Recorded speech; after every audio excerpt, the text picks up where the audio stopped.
Hi, everybody. I'm Brian Wiedman. And I'm Xavier Chavez. And welcome to the Gavel Strikes. This is our first podcast. Kind of everything comics and Comic art, Yeah. some memorabilia. And you're going to have to bear with us. We don't really have a plan. We have a little bit of a plan. But this is kind of taking place of our Instagram Live and our Facebook Live, and just kind of getting it out to a wider audience. One of the things that we've been talking about now for, it's probably been 2 years, is how to get to a wider audience and have us kind of be the influencers, not the people that don't do this for a living. We are, I guess, the experts, or at least you are. I don't know if I am.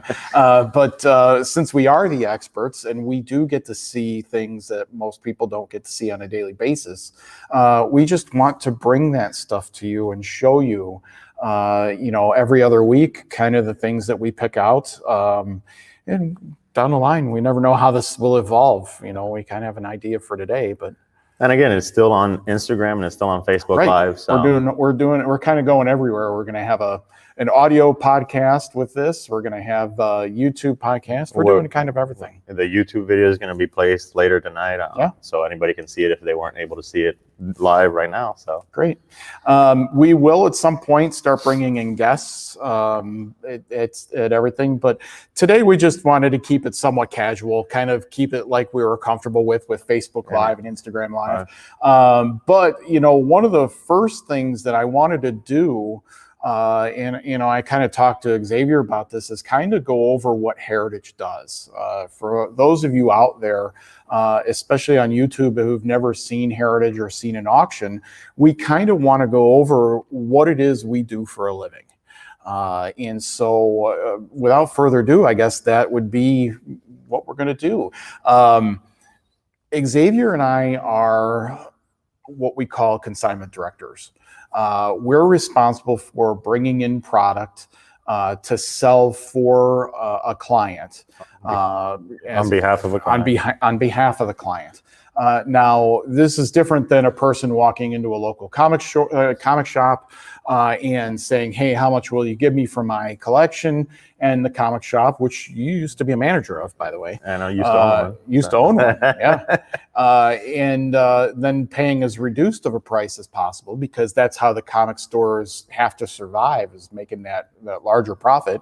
We actually do this many, many times over the course of weeks and years and volume wise, and that's how we make our profit. We take a small sliver of that, so we consign on your behalf whatever it is that you want to consign, if we can take it, and then we process it, and then we throw it in the auction. If, for example, if it's comics, we grade them. Correct. So we send them out. If we grade them, if they're going to be raw, we send them out to be graded.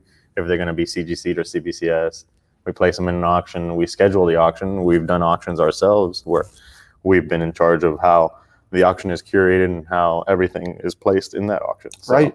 So I will actually, that brings up a good point, because I do have some stuff from the dedicated auction, showcase auction that ends tomorrow. I do have some items here later on to show you from that auction, primarily because I think they're neat. It was something I specifically picked out just because I thought they were really cool, or they had a cool story behind it. As you saw flash up there, we have a very large building, which is filling up at a very, very rapid rate. But we do have, I think it's 44 categories now. There's some very large categories. There's 40 now. Plus categories. Yeah, there's 40 plus. It was 40 when I came here, so it's got to be 44 now. With the addition of video games and TCG trading cards and other sneakers stuff. Sneakers now. So we do have a lot of different categories. We were based on coins. Coins is how Heritage started. And then the second ever category was comics. And I didn't come in until 6 years ago. You came in, 3 or 4 years ago? 3 years ago. And so we've kind of helped the department grow, because prior to me, I was the first hire in 4 years, and then it was a couple of years to you, and then ever since then we've gotten 10 people. It's been insane. Again, it's all because of the material we keep on receiving, and we have to process it in a timely manner. So right.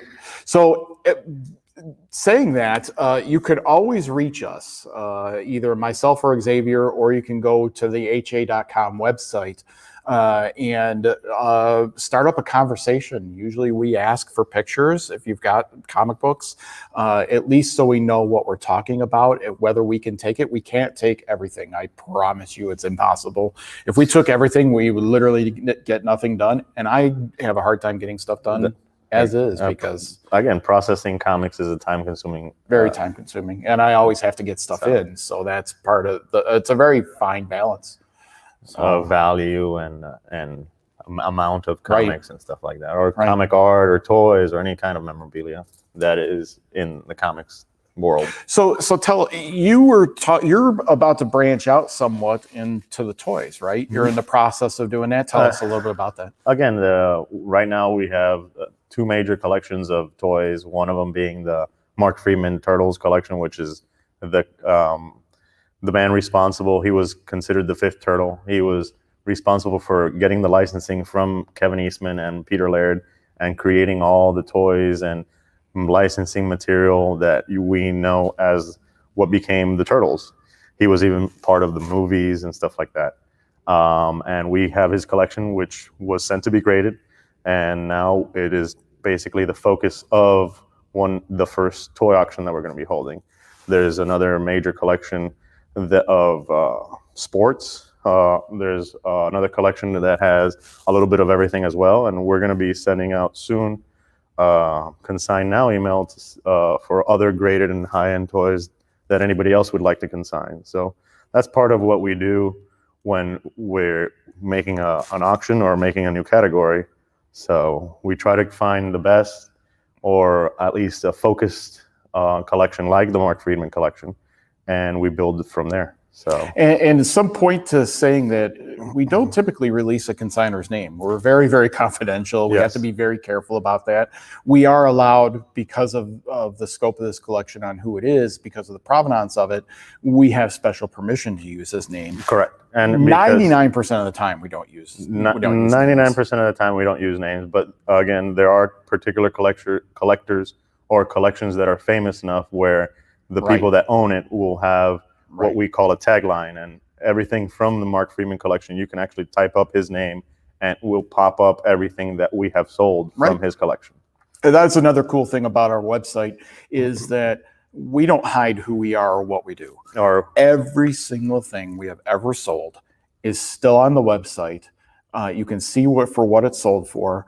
You can see that from the beginning of 2002, I think, is when we started all the way until now, of every single Amazing Fantasy 15 we sold, Action 1 we've sold, any book you could ever want, and all the pieces of art will all have the published price of what we auction them off for, which is a great tool. It's a great resource for everybody, including ourselves and dealers and stuff like that. Collectors, they get an idea of what to pay currently for market value for something, or how far to overpay for something if they really want it in certain situations with art. So and I could never, without Xavier's help, I'm not as good with artwork. I'm still learning it, even though I've been at this now 6 years. I'm still not nearly the expert he is with artwork.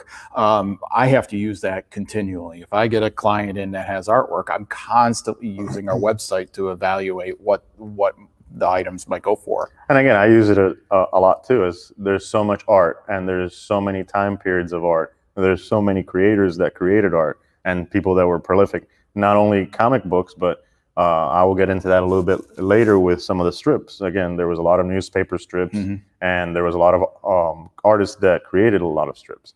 Most of the ones that a lot of people know are the famous guys, but there's a lot of non-famous and again, very good artists of the time that other artists appreciate, that sometimes fly under the radar. And I'll try to bring some attention to those as we go on with other episodes and stuff like that. And we do like to kind of highlight the creators themselves. We love the creators. We actually, it was one of the funnest things we ever got to do was meet. We got a phone conversation with Kevin Eastman, who is probably one of the most gracious people. I know I've said this on camera before, but again, this being a new platform, if you have never met Kevin Eastman, who created Teenage Mutant Ninja Turtles, if you don't know, one of the nicest and funniest guys, always busy. So getting him to calm down for a second is very difficult to get on the phone with. But he was one of the most gracious people I've ever, one of the creators. And everybody says, don't meet your heroes. It could be a disappointment. Not in this case. He really was a great guy to talk to. And again, I've only had one or two scenarios where a creator wasn't, but most of the creators, especially in comics, are some of the nicest people you'll meet. And they're genuinely happy to be doing what they're doing. So right. Did you ever get to meet Stan? Stanley? Oh, of course. Yeah, of course. Yeah, I didn't. I kind of regret that. And I got to shake his hand when everybody was telling me not to touch him. That was a great experience. Yeah, that's one of my biggest regrets. I could have seen him 20 years ago for free before they were charging, and I didn't get a chance to do that. That was dumb. Stan had this one thing that he could do to any person, and is make you feel like you were the center of attention at that moment when he was talking to you. It might have been 30 seconds, it might have been a minute, but he gave you your minute and made you feel part of like the Marvel experience. He was the best carnival barker outside of Ringling Brothers, Barnum Bailey. You know what I mean? Like he was the best. And I miss him. I miss his voice because that's what I remember growing up with his voice. That and Excelsior. I always loved it when he would just scream out Excelsior. So we want to move on to things that, obviously you see stuff in the background and I have stuff on the table to show you guys. And you can find all this stuff on our website, but it's kind of neat to see it in person, so to speak. So we like to show things off. We'll probably do this every time because we like doing it. We just like to see things and talk about them. It's fun to us. But you're going to start with artwork. And go from there. So you kind of throw me in when you need to, but this is mostly you. And again, these are some pieces that we started in the last segment on Instagram and Facebook Live. They're fairly reasonable right now because the auction hasn't ended yet. They're pieces that particularly I like the artist or I would go after, or there's some kind of nostalgia factor involved. But they're all great artists, and they're all not important, but key series or key moments of art that we have upcoming in our weekly auction that ends tonight. So the first one being Doomsday Clock, and Doomsday Clock is the sequel pretty much to Watchmen. And most Watchmen pages are, if you haven't seen one on our website, are pretty insane. They're in the $20,000, $30,000, $50,000. But Gary Frank is a great artist, and he was tapped to do the sequel, which was Doomsday Clock. It tied in the whole DC universe with the Watchmen universe. And this particular page is, again, Ozymandias creating havoc as he does so well. But it's what we consider a half splash, but not only half splash, we have Batman running here with all the news headlines, Superman flying over here, and of course the Superman symbol where Ozymandias is so happy to be basically pushing the buttons behind the scenes. Again, a great piece. These pieces were sold directly from Gary Frank through his representative, most of them. And they were in, again, anywhere from the $750 range when they were originally sold to $2,000, $3,000 if it had prominently Batman or Rorschach on it. And right now this page is around $400. So a nice deal for whoever wants. Again, Watchmen DC Universe page by Gary Frank again. And that's ending tonight, right? That's all. All this stuff is ending tonight, except for the one piece. Except for the one piece that I brought. That you brought over. So. Yeah. So when we say that we broke off, we got so big when I started. I don't know what it was. It was you started too when we had everything together, right? Was everything in one sale? When? On the weekly sales, were they all like was? Oh yeah. Yeah, When you started? yes. So we got so large, we had to break everything into separate days. So on Sunday and Monday, we have our comics auction, which is A through L on Sunday, and then M through Z on Monday. On Tuesday, it's video games and trading cards. And then Wednesday is comic art and animation art, which is now what I started collecting, and plus original art. Yeah. But it's so large now, we can't do it in one night. Otherwise, you'd be up until 3 a.m. Well, imagine, we can't do that. All those categories were together on one day. Yeah. And comics alone is now 2 days. Yeah. And they were crazy. Ending at 11 o'clock, 12 o'clock. And we got as late as 1 a.m. one time and said, okay, we have to change. So we rapidly change things around here when the need arises. Again, it's very funny that there were people in the 1 o'clock in the morning bidding, though. Oh, yes, there were. Yes, there were. So, yeah.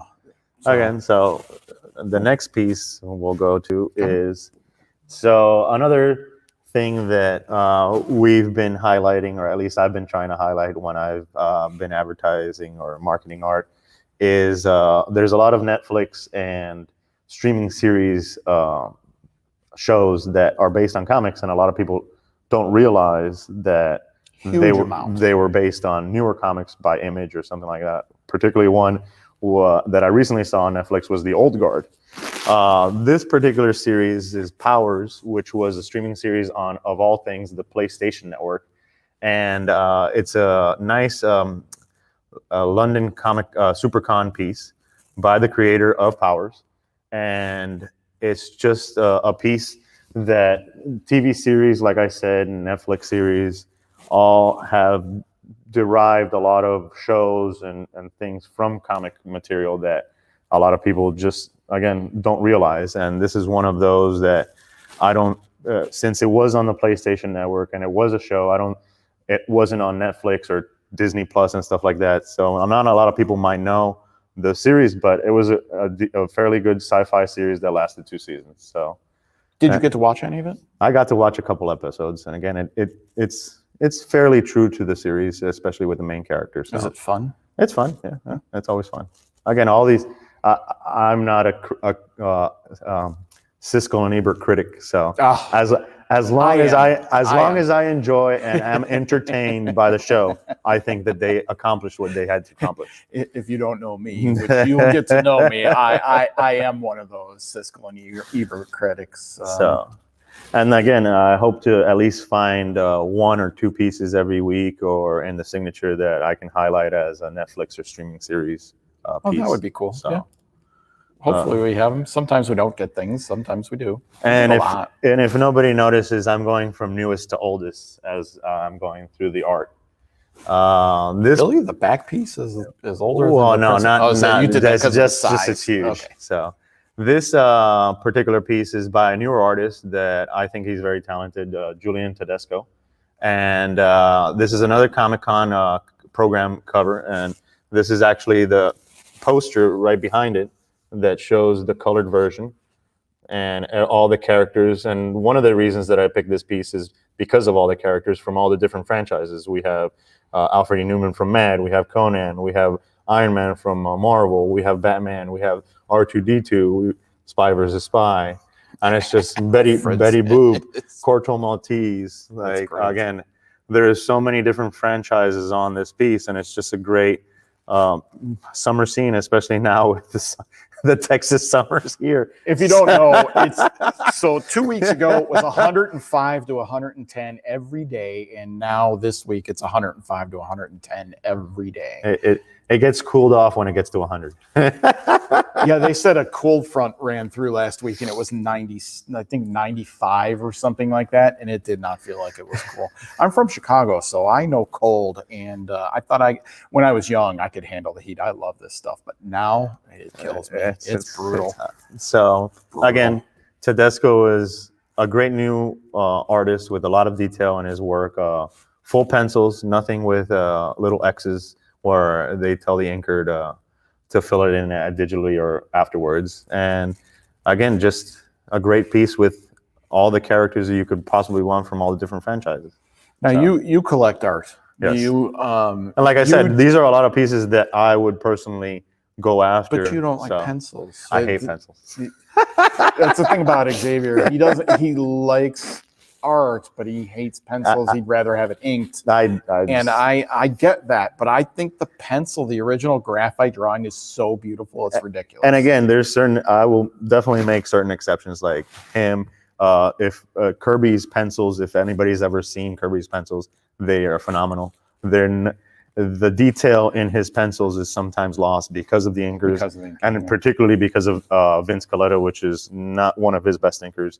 But again, there are exceptions to the rule. But I just always wish, particularly for my collection, that the artist just inked it. And again, they don't most of the time, especially now, just to save time and production. Right. So just because they were doing so much. I bought that boys page from you because it's a great page, first of all, but I also like it because it's penciled. Again, it's that personal thing. And it's different. I like inks too, by the way, a lot. And again, Russ Braun it's a little bit different because he does full pencils. It looks the pencils, and he does such heavy shading that it looks like it's ink. Right. So there again are exceptions to the rule, but you have to. I try to make as many rules as I can for my comic art collecting because it's expensive as it is. It's very. So now again, going into something that I recently started. Oh well, no, we still have the George Perez page. This again, another great page that by George Perez, a legend that we recently lost, and this is a great Marvel Fanfare Black Widow issue. And here we're seeing the whole team that is going to go up against Black Widow and another character here that is hidden in the shadows that really wanted to kill Black Widow apparently. So again, I particularly always love George Perez, not just because we were talking about being a great, happy creator. He was always excited to meet his fans, always had a time for them, but it's the detail. Him and Terry Austin and Arthur Adams, I think, some of my favorite artists just because of the amount of detail and the amount of characters they can place into one panel. Right. So yeah, it's amazing how you can get so many people into one panel and still everybody is very recognizable.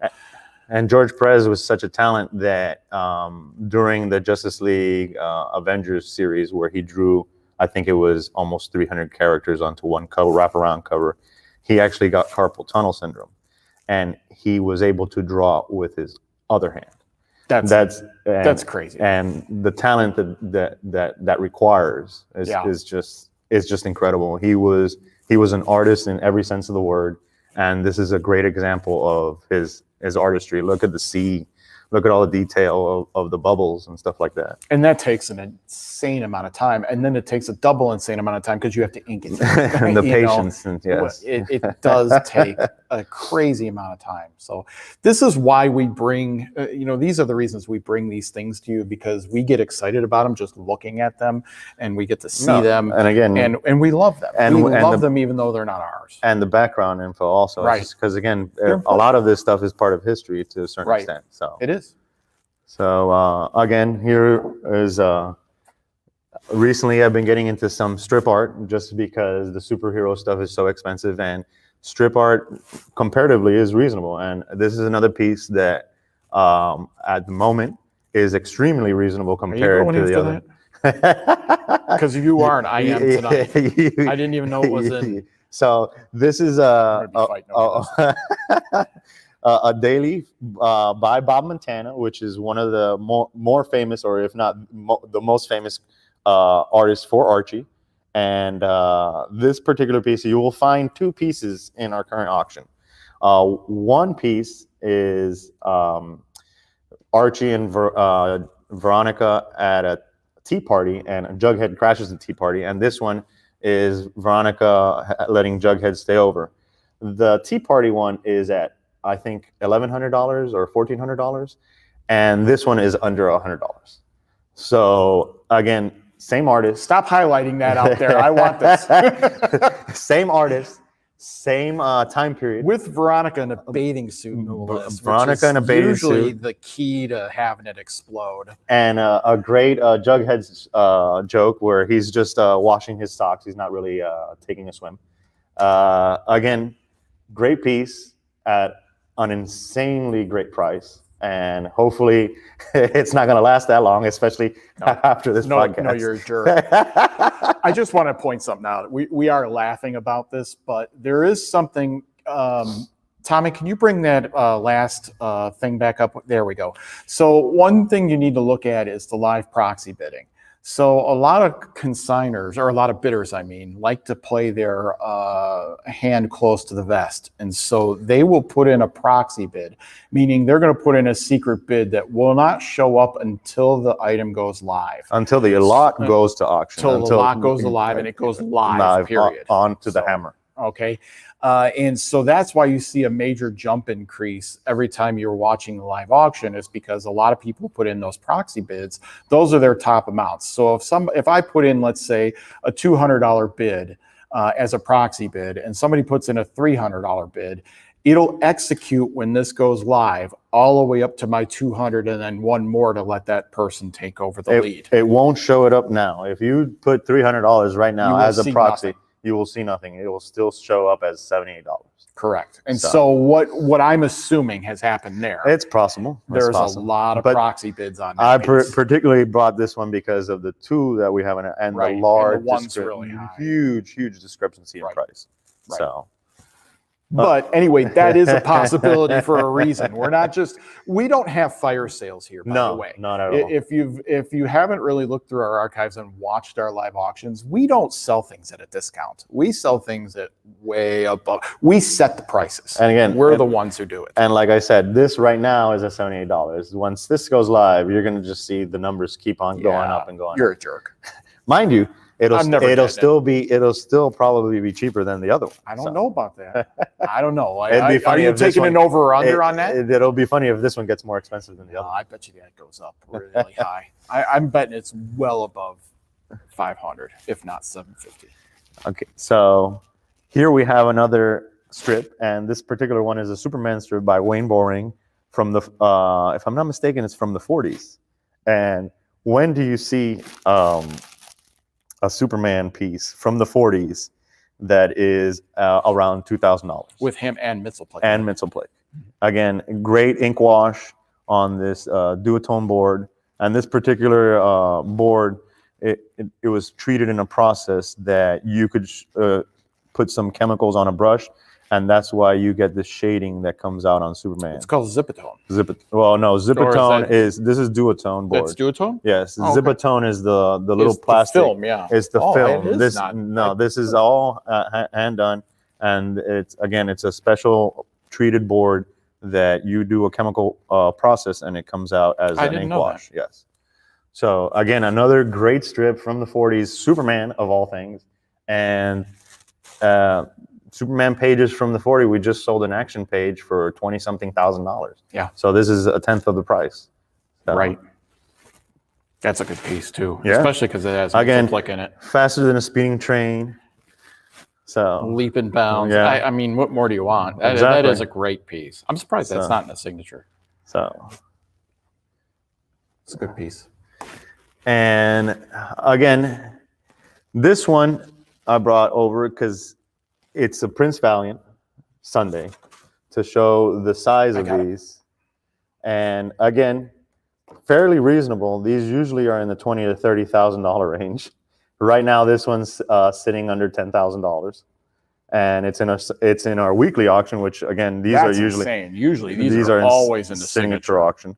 So, and not only that, we have great images. As you can see how large these are. This is almost the size of a paperback original, like the ones that Jack Davis used to do. Great image of the King. Great Prince Valiant up here. Another great Prince Valiant here that Foster put in his stuff is beyond belief. Again, this whole scene right here where they're under the castle tower. Yeah.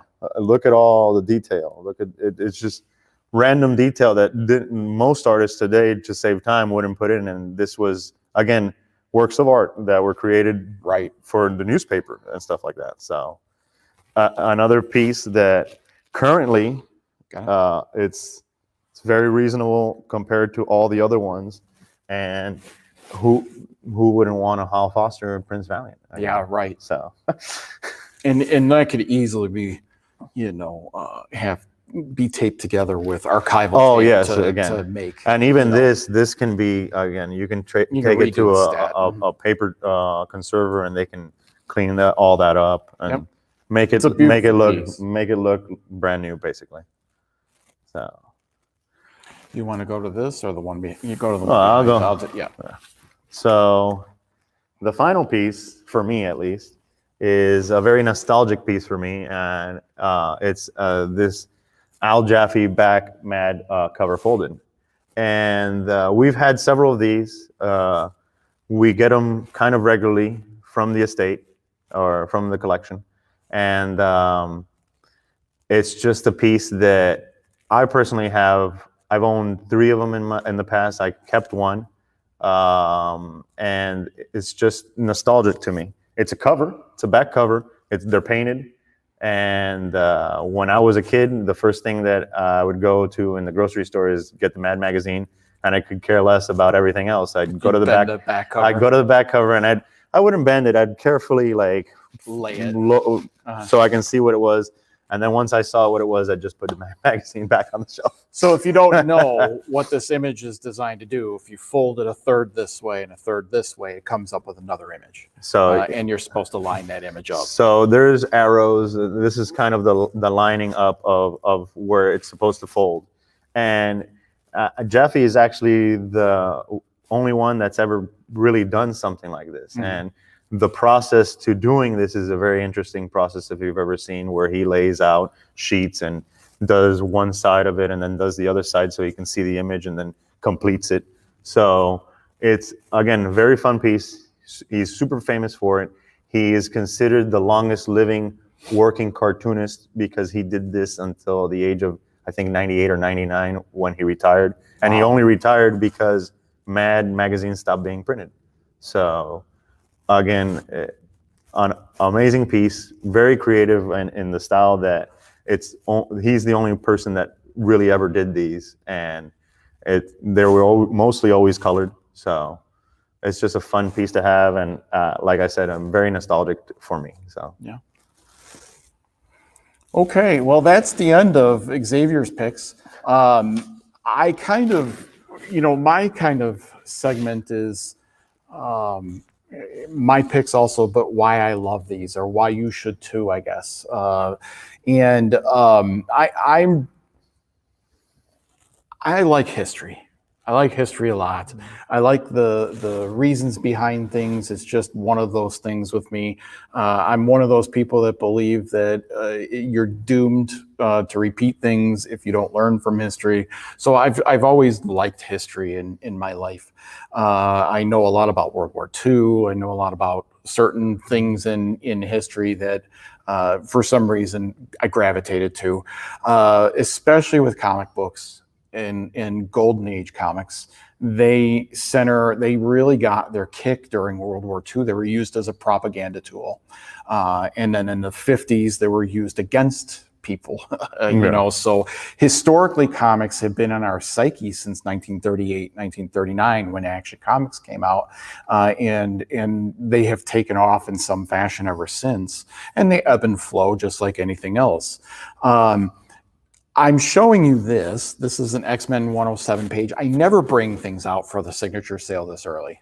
This doesn't even have an image on our website because it hasn't been shot yet. It hasn't been photoed, or I think they were doing it as I pulled it. Yeah. So it actually has a photo card. It's funny because that'll get done here very soon, and you'll be able to see. But what's really cool about this is it's a beautiful page. It's got Havoc, it's got Magneto, it's got Juggernaut, it's got the Starjammers, Firelord. I mean, it's just got this great image of by Dave Cockrum. But I don't care because I do care about this. For some reason, Cockrum decided that he was going to make a Magneto and Marco vaudeville act. And ever since I saw it, I posted it on Instagram, I've had people laughing over the back side of the page. And this is kind of what I'm talking about historically. Everybody sees the front part. Everybody's always seen this. You know, they can see it in the comics. They can read it whenever they want. Yes, it's a piece of artwork that we have for sale. It's a great piece of artwork we have for sale. I'm not poo-pooing that by any means whatsoever. But nobody has seen this. Nobody. And now that we have it and it is an image in our archives, it makes me laugh every time I see it. I can't stop laughing. Again, it's great. And it's such a, it makes you wonder what Cochran was doing either at that convention or that he was just, or was it the consigner that said, "Oh, I'd love to see these two characters just being pulled off the stage like that"? It's a riot. I think it's one of the funniest things I have seen. I know. It's one of those things. It's one of the funniest things I've ever seen with comic art. And so kudos to Dave Cockrum and why you should love this. And this is going to go for a lot of money, but it should go for a lot of money now, because how would you display this? I mean, would you display it with this side? Would you display it the other side? How would you personally display it? We've talked. I mean, would you have a double window and then flip it back and forth? Would you hang it from your ceilings so you could see both sides as you're walking? I wouldn't even know where to begin with this. I would love it so much. That's why I brought the only piece of artwork with me today is from the signature sale. That is sale 7279, and that will be September 8th and 9th. Coming up here in another month and a half, which, by the way, the deadline is closing. If you do want to get things in for that sale, there are July 21st. So it's 2 weeks. July 21st is the deadline. Just so you know, we get a lot of inquiries. Hey, I want to get this into the signature sale. I want to get this into the signature sale. But we can't put everything in there. It would be impossible. Otherwise, the signature sale would last for a year. So we have requirements. First of all, comics have to be at least $5,000 in the floor session. They have to be over $1,000 in the final session and have rarity. So an Amazing Fantasy 15 hits that all day long, but an Amazing Fantasy 15 and a 2.0 doesn't. You know, we wouldn't put it in the signature sale. We sell those just as well in the weekly sale. So if you do have something, contact us. We want to get them in for you. We have a limited amount of time. And we'll give you all our contact information at the end. And again, it's never good to wait until last minute, because we're always rushing, and we'll probably have to push it until the other auction, November. And again, like you said, comics have a $5,000. Comic art has a $10,000. Has $10,000. Yeah. So it takes a lot more to describe a piece like this than it does a comic book, which we've seen before. And again, most, if not all, the comics that we have in our signature are graded, so it's much easier to process. Right. So, in fact, I think they all are, except for pulps. Pulps aren't. Or the jumbo masters. The jumbos and stuff like jumbo, they don't grade it at all. So, kind of my theme today, and why you should love this stuff is kind of what we were talking about earlier. It's a showcase auction I put together with my buddy Matt McGee, who is out of Chicago. And we got this consignment in. It's called the Milt Rosenberg estate. We got this huge consignment of Superman memorabilia. And I say huge because what you see in this auction isn't even half. He's got a lot. And so we put this auction together as a 30-day themed auction, which is something that we can do at Heritage. It's one of the powers that we can create is the specialty auction if we have enough material for it. Well, he had so much. It's the only auction. He's the only consignor. It's his own auction. So a couple things from this auction that people don't realize are so neat, or they haven't really understood yet, or there's huge proxies on it. We just don't know.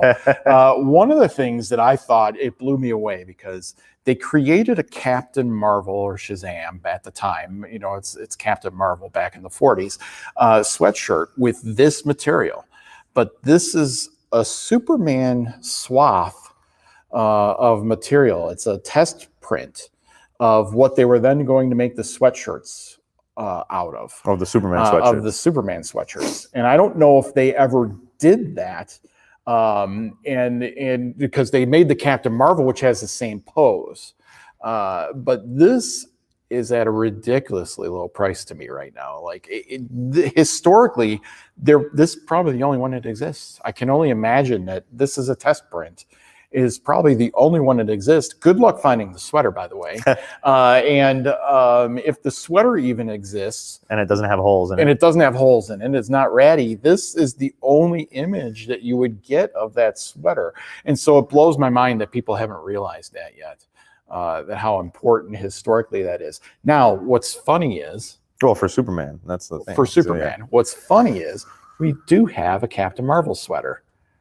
Exactly like this with this material, but it's Captain Marvel. So if you don't like Captain Marvel and you like Superman, this is going to be your only chance to get this. I keep tilting the wrong way. It's backwards. It's or really if you don't like Superman, and you like Shazam. And if you don't like Superman, you like Shazam, Captain Marvel, that'll be the next sale. So I thought that was really cool. The next thing I have is not one of a kind, but it's about as close as you're going to get. This is from Triumph magazine. And this is just the story. So if you can see, it's a 4-page story. Triumph magazine was a magazine in the UK. And this particular one held the first UK appearance of Superman. So this is the Action Comics one of the United Kingdom. Now, this is not typically colored. As you can see, as I'll flip over the back, it is a black and white piece. So whoever had this colored in the first 2.5 pages, which they did remarkably well. Yeah, basically. Because if you didn't have it in hand and you didn't know and weren't told, you might actually think that this was the way it was supposed to be, but it's not. It was not professionally colored. It was colored by somebody, and it looks pretty good. I'm pretty impressed. I'm actually going after this. Please don't outbid me. Or please outbid me to a point where I'm not going to regret not winning it. Either way. Well, that's why I brought all that comic art. That's why you did all that? So you want it to go so high so that I don't bid on. You don't kick yourself for regretting it. What's really cool is how rare that is. Oh, yeah. Nobody in the office that I know of has ever seen that. And nobody's ever seen the full magazine, let alone even just the 4-page panels of Superman. Super rare, super rare. Kind of like the international auction. Tell about the international auction. There's going to be again in November 13th, if I'm not mistaken. There's going to be an international auction which is going to have a bunch of keys, Superman, Batman, but it's all from the international market: Brazil, Mexico, Sweden, Spain, Portugal. And these comics are incredibly rare because we had paper drives. We had collectors that even after the paper drives, they still collected them and stuff like that. We had certain storage conditions that were favorable where it was cold and stuff like that. Whereas, for example, in South America with all the Brazilian and Central America with all the Mexican imprints, you're talking about the same paper drives that happened, and they were much more recycled. And humid. The conditions, the storage conditions are terrible. The humidity, the heat makes all these the paper brittle, makes the staples rust, and not only like rust like we're used to seeing them, like rust right out of the through, book. Like rust, the staple is completely gone because of the rust. And again, some of these comics, to find them in a fine or a fine plus, even to find them in a very good sometimes is some of the highest grades. So, and when we say rare, we mean, we deal with Action Comics, which has what, 35, 40, almost 40. Okay, so 40 blue label copies. Oh, 40 in total, I think. Right. Blue labels and restored. But we're talking about items that have like 9 3 or 7 on the census and stuff like that. Just ridiculous low amounts. Low census numbers. And again, there's a big collector base that I like. For example, I've been recently trying to find Daredevil 1s from the difference, because I have a Daredevil 1, again, American version and a 9. And I wouldn't mind having a set of all the different Daredevil ones from all the different places. That'd be a really neat collection. It'd be neat to like, oh, this one's from Brazil, this one's from Mexico. Right. And a lot of these comics, you'd think, oh, they were printed years later or decades later. No, some of these were printed a couple months or even at the same month that the American versions were printed. Because you have some that are timelies from 1940. 40s, you know, exactly. that's Brazil. That's amazing. Guri was one of those publishers. Brazil had one of the earliest publishings for Golden Age, both DC and Timely, and they published that stuff a month or 3 months after the American versions came out. Right. One of the featured items is, again, like that UK. I have a Paquito. I think it's number 251 or 255. 255. Yeah, which is the first Action Comics printed 3 months after in Mexico. Yeah, after Action. That's incredible. And it's one of 3 known copies to exist. Right. So that's rare. It doesn't get any rarer than 3 copies known to exist. Right. Especially from 1940. Especially and Mexico. And Mexico, yeah. So that's kind of why we bring these things up, is to show you these things. But then we kind of get on tangents because there's so much. There's so much here. And again, the history of it is right. A lot of people get into collecting not only because of the aesthetic or the investment value, or it's a lot of the time because of the history. Right. And a lot of people like knowing the history of Superman or Batman. And these pieces that we're showing are pieces that most collectors don't even know exist. Right. So. And if you don't get it now, you might never see it again. Yeah. Now, and I'm going to show you 2 things that I'm going to show you. The last 3 things I have are actually like that. If you don't get it now, you may not see it for a very, very long time. One of them, again, when was the last time one of these came up? Well, I that one never. This one, when I came in 6 years ago, because I have a picture of it on my finger. This is one every 6 years. Superman prize ring. Now, let's see if I can give you a better close-up of that. Okay, so this is a Superman prize ring. This is in the Superman auction sale that is coming up. Do I have that upside down? I do. That's the one thing I didn't want to do, was put it upside down. I did it anyway for you guys. Right? So this Superman prize ring is rare. Wrong one. It's the other one. So to give you an idea how rare that one is. First technical difficulty. The one I showed. That's it. That there are 19 known to exist. 19. The last one we had, you couldn't even see the face. This is probably one of the highest graded that exist. It is absolutely gorgeous. It is beyond belief. And well, most of the time the red is not there. The red's gone. The enamel is completely gone.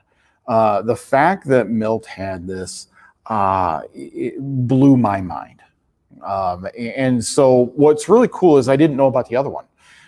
In the process of processing all these, I was showing them off on Instagram, and somebody actually messaged me and says, well, do you have the Action Comics ring? And I said, no. What's the Action Comics ring? I don't even know about the Action Comics ring. Well, the Action Comics ring is a ring that there's only 9 known to exist. They were given out as prizes. You couldn't actually buy them, and they were given out as prizes to a contest. And while the other one sounds like it was also, these are rarer, and they were made by a higher band with a higher class band. They're not plastic-ish. And so I said, no, I not only do I not have it, I don't know about it. So I start looking it up. I'm getting images. And in the last box we processed, guess what I pulled out? The last box. And when I'm talking, we have hundreds of boxes. The last box, it was in there. And this is what it is. This is the Action Comics prize ring, and in a ridiculously high grade. And you can go on the website and see just how nice it is. And when you get super, super close up, you can actually see, there is a little chip, somewhere. But when you're looking at it normally, you can't even tell. Because this is, as you're seeing on your screen now, is such a close up. That it's amplified, 10, 20 sizes to 1. It's absolutely breathtaking how beautiful this ring is. And Nine exist. 9. It blows my mind how it made it all the way, from here to there to begin with. That's one of the rarest Superman collectibles. It's the rarest Superman collectible that exists that is valued and valuable, that people are dying to get their hands on. One of 9, we've never had one, and so if you want it, you better get it, because tomorrow's the day. Only 9 people can have a complete Superman set. Right. In the world. Right. So that brings up a really good point. So only 9 people can have a complete Superman set. That's not true. Do you know why? Because the next thing I'm going to show you, there's the only one known. So really only one person in the world. That's the only one. This is the only one that known. Still had the button? The only one known. Wow. That we know of. Now, maybe there's one out there, but this is the only one known as of us writing this. This is a Superman 18. This book is incredibly rare. The book itself isn't rare, because we can find Superman 18s all over the place. However, it's the fact what that you need to know is this was created. Here, I'll hold it. Thank you.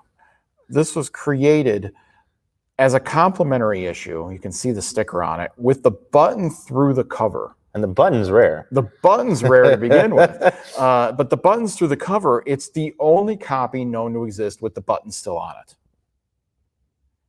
And so I let that sink in for a moment. It's the only one known to exist with the button still attached to it. And you can't press the book. So, we're holding this with, 2 people and things like that, because God help us if we drop it, we can't press the book. We can't fix the defects. We can't do things to this book. And you can see how beautiful it is online in these pictures, and how nice it was, me just holding it up, and how it's just a gorgeous book. It's the only one, by the way, that we know of. So if you really wanted a complete Superman collection, you better get that one, because I think it jumped since I started talking about it. I think since he refreshed, it went up a bit. That's not a joke. I expect that to really jump tomorrow, just because again, of the if rarity. it is the only one, that's insane. You will probably never see it again. The last time I think this was for sale was 2007, so 15 years ago. And that was probably in the 90s sales of Sotheby's. Yeah. So, yeah. That's insane. Yeah. That's pretty cool. It's pretty cool. So, now we're opening it up to you guys, questions and answers. We like to talk about us and what we do and everything. Do you guys, anybody out there, have any questions? Brandon's filming for Instagram Live. Tommy's got, all the other services. The other services in the back. He can fire up the questions. If you guys have any questions for us, we're going to leave it for a few minutes. If you don't, we're going to wrap it up. I got a lot of Spider-Man 1, G.I. Joe 1, Transformers. That's awesome. Steve, we would love to see what you have. And we will we'll give our information. Why don't you go first? Again, my email, since we usually need pictures of the items, my email is XavierC. That's XAVIERC @HA.com. And I am Brian W. @HA.com. I am also on Instagram. Xavier's not, because they won't let him. They're meanie heads. I got to call out the social media just because she said everybody hates her. And we all love her. She says everybody hates her, but we all love her. And we're putting her on the spot. You should turn the camera around. That'll really mess me. She's threatening me. This is the last show that we'll be doing, because Brian's off the show. Brian's going to be murdered after this. Brian's fired. I'm on Heritage or Instagram. I am Heritage Comics Grader on Instagram. A lot of people do hit me up there. If you do need to ask questions, by all means, that's what I'm here for. This is what Xavier's here for, is to help you with your consignments and your questions. Yeah. Again, any comic art questions, comic questions, toy questions, always feel free to ask. I also know Magic the Gathering, of all things. I know Magic the Gathering. And I know comics very well, and I have a dabbling in comic art, which I usually ask him for help for anyway. So Again, I don't see any more questions. Tommy, you got anything? You got anything, Brandon? Nothing. We're all good to go. Okay, guys, we're going to wrap it up. Thank you very much to our first ever podcast, The Gavel Strikes. Yeah. We will return. We are planning bigger and better things like contests. We're hoping to have contests. Guests For sure. So. First one is going to be social media, I think. She's so mad at me right now. But yes. Yep. Yeah, well, then, how do I get my book appraised and sold on the website? So that's a very good question. We start with you sending an email to us, brianw@ha.com, Xavier c@ha.com. Send us a picture with and an email. Find out what it is and whether we can take it or not. And then if we can take it in, we would actually send you an agreement with the terms. We would actually have the items shipped to us. By law, by state law, we have to have the items in house. So be able to auction we them. cannot do that without the items in house. So that is the first step, is getting us an idea as to what you have, so we can then help you as best we can. If we can't take the item in, we will tell you we can't take it and where to go and what to do. As help you as much as we can. Again, a list and images is the best thing that you can send, because that'll help us best evaluate your collection. Right. A lot of people have thousands of comics, right? And so what I tell people to do with hundreds of comics, because you can't do this with tens of thousands and things Correct. like that. If you have tens of thousands of comics, you basically know what the key books are. Send me a picture of the key books. If you have hundreds of comics, I say lay them out on a table, 20 to 30 at a time. Take an overhead picture of them and send me those pictures. Send Xavier those pictures. And we can pick them out. And we can pick out value based on covers. And we can ask for better pictures of those particular ones.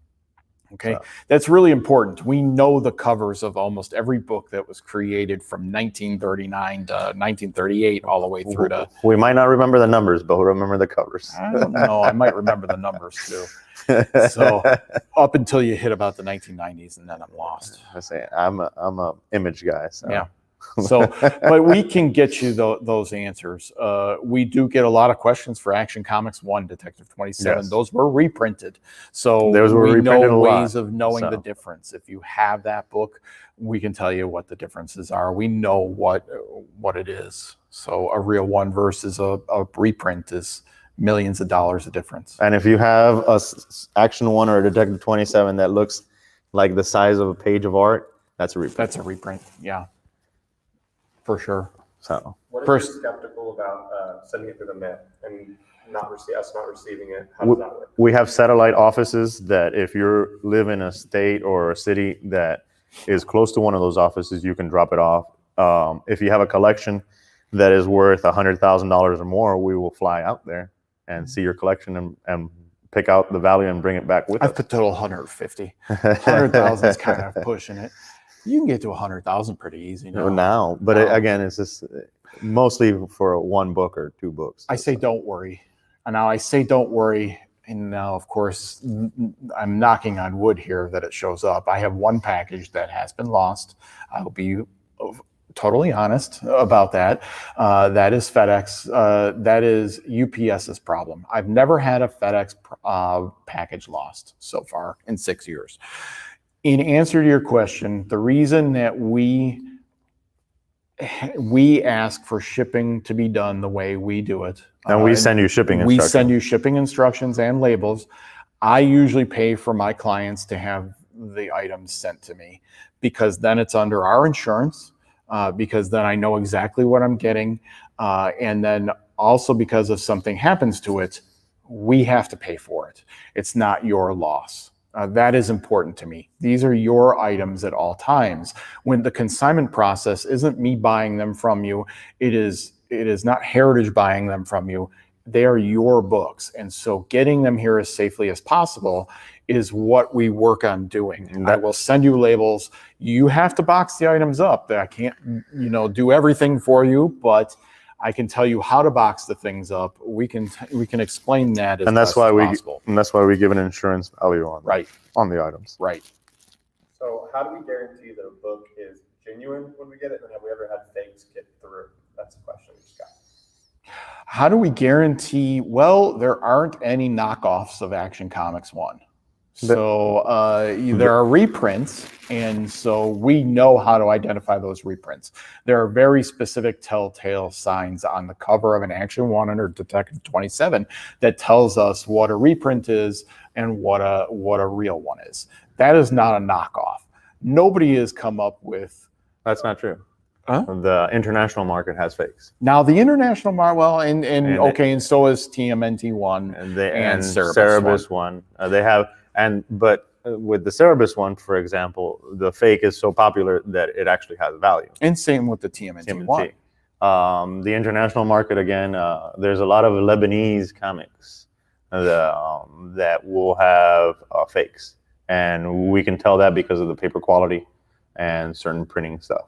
You know more about that than me. Again, the comic art also, with the prices that are being paid. Right.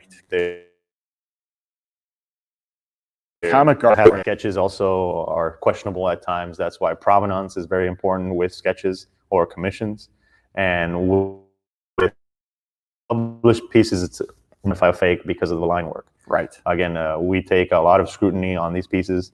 And we look at it in very high detail under magnifying. We look at the paper because, again, the board itself sometimes is a telltale sign of fake or of a reproduction trying to come off as an original. And we're dodging this question. I'm telling you exactly what we like to keep these.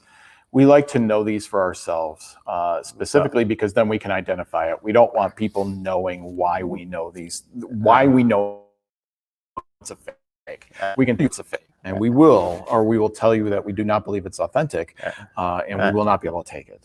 And a lot of that comes to the experience of just handling thousands, if not millions of pieces. So, I mean, how many books have you graded in 3 years? I mean, I've probably graded in my lifetime. I've probably graded 250,000 in 6 years. If you do 200 to 300 a day, although I've really slowed down from that number. Since I was 16, I've been working in a comic book store, and I've probably seen millions of comics. Yeah, millions. It's in answer to your question, it's kind of experience. It's like poker. The more hands you see, the better you get. This is the more comics you see, the better you get. And the same thing with the art. And again, there's certain art styles. Some of it is very noticeable that it's a fake because the art style is very different. And sometimes there are very talented people out there, and there's sometimes there's a great podcast to Oh. listen to and about this guy in the 1980s who was literally one of those people that was just gifted. I don't really know how to explain it in the right political terms, but gifted is the right way of doing it. He could take a cover, and he did, of several times. Golden Age covers, Lou Fine, Frank Frazetta, all these really high detailed artists, and he would create a twice up of that cover, and that passed by scrutiny of a lot of people in the 80s. Now, since then, he was caught.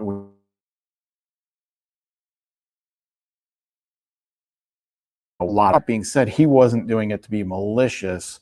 There were other circumstances there were other malicious and people. There were other malicious people involved who then took advantage of the situation. But that being said, we really scrutinize the artwork. We have to, because there's too much at stake. And again, we have a lot of resources where we know a lot of either the artists directly or the families of the artists, where we can, if something is questionable, we can also reach out to them. Right. That happened with a couple of pieces in the recent underground auction, which we, again, very grateful to the people that contact us and reach out from the estates to correct sometimes what has flown by us in some cases. So, and to answer your question, we won't sell if it's fake. Yeah, we will have to send it back. It's just what it is. Unless it's considered counterfeit, like like the CGC, but CGC will label that. We'll label a counterfeit, and we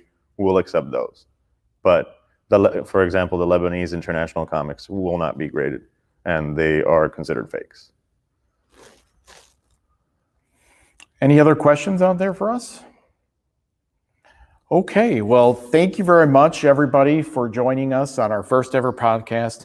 As always, we will actually see you in 2 weeks. Yes. 2 weeks from Again, today. at this time? Same time. I would like to quote the quote, but I don't know if I can. I don't even know if that's legal.